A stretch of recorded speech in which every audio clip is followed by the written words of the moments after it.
Hey, my name is Scotty, and in this tutorial I'm going to show you how to sketch this bridge here step by step using ink and watercolor. So I'm going to put a dot here and here at the bottom to do my width, and that's at the middle at the bottom. Now put a dot in between, I'm going to put it there, and use that half that width there with your tip of your pen to your finger and turn. We'll bring that dot across to here. Half of this height, so put a dot there, and then we can measure that up and put a dot there. So now I have that shape with these 4 dots. So I'm going to go down the outside on both sides using those dots as a guide. Now that point there, it's actually off from the middle and a little bit to the right. And you should have a subtle angle there. Let's do this angle up this way. And then down to the wall there. Now we're going to do the arch. This is probably the trickiest part of the sketch. So it's about halfway between these 2 dots, about there. We go across here. And then it comes down to this first dot. Imagine a line that connects the two, and right between the two put a little tiny light dot. Now we can compare it to the corner here in this dot. And I can see that if you look at about halfway, it's a bit closer. Is use those 3 dots as a guide, come up to that point. And now we can do it the other side, the same thing, we're just mirroring it. And I'm thinking about the distance between a dot halfway and then in between these two, a little bit closer to that one. And I'm going from here to there, down to this point.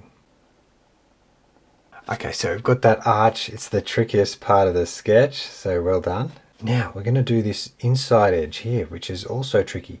We've got that distance there, and now go back at about 45 degrees, that same distance. It looks like it hits a line about where that dot is there. So I can connect this line to here. Alright, we've done our arch. Phew.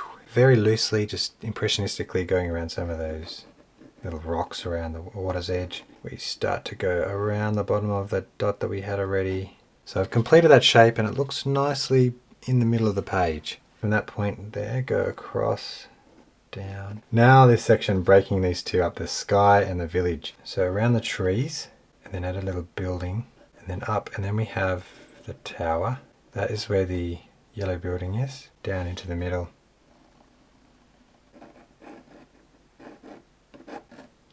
And I'm holding my pen really far back so I get some super loose lines for the bottom of the arch, and we've got this bit of a wall. Oh, here, I'll actually continue this along first.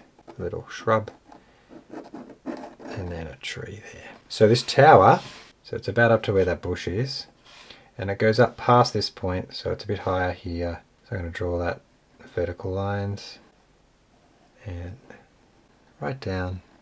Now this, if you've got space, you can keep doing these buildings. So let's put that in there. That's not quite to the end. And then another little roof there. Box there with many little windows. Got 3 here. Angling up, following that angle, and then down. Nice window with shutters. Outline the foliage that comes in around, just to break up these shapes through the middle. The little windows. And then we have that yellow building there with windows. I'm going to skip a building and then add in that row of buildings. Okay, now we can add detail to the bridge. And this way too. Bars coming down. We've got people on the top, so with the people, just draw a little circle, mini circle, and then shoulders, and then go taper down to the legs. Some shoulders here and there. Put a dot in the middle between those 2 points, and then that distance, put another one here and here. Do another line here, and we should also have a line. Now I also want to do the brick, the stonework, so a few lines. They don't have to be all of them, just a few. And here as well, they're sort of angling across between these 2 points, those bricks, so I'm just going to add a few the other side. But these ones here, they angle with this line. Just little parallel lines with them vertical lines cutting down. And that's it, we've sketched our bridge, and now we can get onto watercolor. So my round 10 brush, and thinking about this reference, we want to bring the contrast out so we can see that bridge. First thing we're going to do is I'm going to turn my sketch upside down, so it's a little bit easier to do the sky from here down to here. So first we're using cerulean blue, top here where the buildings are, and just go around the buildings and pull the paint down. So I'm going to put a little bit of ultramarine into my cerulean blue and just a little bit just around fence there and around the people. Even more ultramarine. Make sure it's dark across the top. Okay, so there's our sky. Now we'll let that dry and then we can turn the sketch around. Now let's focus on the bridge. I'm going to add yellow ochre, and we'll start on the sides here and bring it to the middle, but make sure it's really light in the middle. So I'm going to just go across like this. You can add yellow on both sides, and then we'll draw it into the middle, so add lots of water, but make sure it's very light in the middle. Down the bottom there, it's a little bit orangey in that corner, so I'm going to add in, and a little bit on this side too. A bit more depth. That's what you call a variegated wash.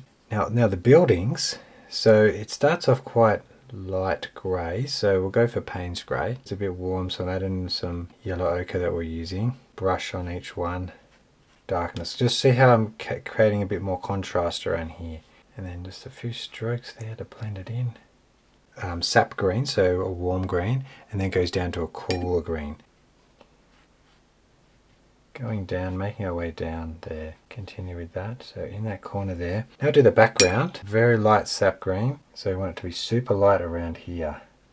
And then we can add slightly more viridian green as it gets to this corner. There's also grey in the buildings in the background, so you can put those. I'm going to put a bit of red in this little back palette there. So there's a building here, and there's a roof in the background. Where else? A little roof here. I'm just trying not to touch the green. This building here. Now I didn't want these buildings to stand out too much, so take out some colour if it's too bright. Make it all very light here. Now we're going to do the water. So I've got the viridian green, and then to make it a blue to reflect the sky, I'll add turquoise through this area. That. There's yellow ochre from the top, and we're just going to touch through there. I could add some sap green and just touching. And it'll just help add a little bit of reflection. Okay, I've done most of the overlay of colours, the light to medium layer. Now we're going to let that dry and add shadows. So shadows, I'm going to be using ultramarine and permanent rose, and I'm going to go underneath this bridge. Right under there. This bit sort of diagonally, and then down into the water. So we've got our first shadow under these stonework bits, these features. So I'm going to go across, trying to keep my brush in the same direction as where I'm wanting it to go. Underneath these eaves of these buildings here. Now here, it's a lot lighter than this shadow, so I'm going to add in, even though there's a big shadow there, it's a lot lighter than this one. And then I'm just going to go down here, just close to the wall, and it can be a little bit darker down here, like this shadow that we have here, so I'll get that colour back. And I'll just try and make it a bit darker there. It contrasts with that light background, so push that background back. Now the darker areas, we're going to add Payne's grey. Let's put those in the windows. This whole section is grey. We can add a little bit of contrast there too. Now just super simple, just one or two little dots. So going back to yellow ochre, we just want to change the texture to make those bricks look like they're different colours. And I might add a bit of burnt sienna to that mix. Where we have that connecting there, that's great. So I've got this darkness and a bit of the colour to show the depth from light, and it's warmer down here and a bit more saturated and very light back there and not much detail. And I have some lines through here, a few lines here. And this might be a great place for splatters again, so I'll dry the brush. Hold the end, hold out your finger, and just in this section here, I'm going to add a little splatter. I have my Uniball Signo pen. We're just going to add in the water, a horizontal lines. Still, you can see that they're little white dots, probably little dots further away. So there's some ripples, and then cutting through these shadows, we might add some little glints. Then in the leaves, there'll be different directions. So that's how I sketched this really interesting bridge with ink and watercolor. Hope you enjoyed the process. The full video without any of the cuts, that's over on my Patreon membership. So you get the full tutorial, which is a lot easier to follow, and the reference to download, the full high-res reference and a little template. Plus you get access to all of my full library, all my tutorials, my fundamentals course as well is on there, and you can post your sketch with our warm and friendly community, and I can see your sketch, and you can ask me any question. Otherwise, thank you so much for watching, and I'll see you in the next one.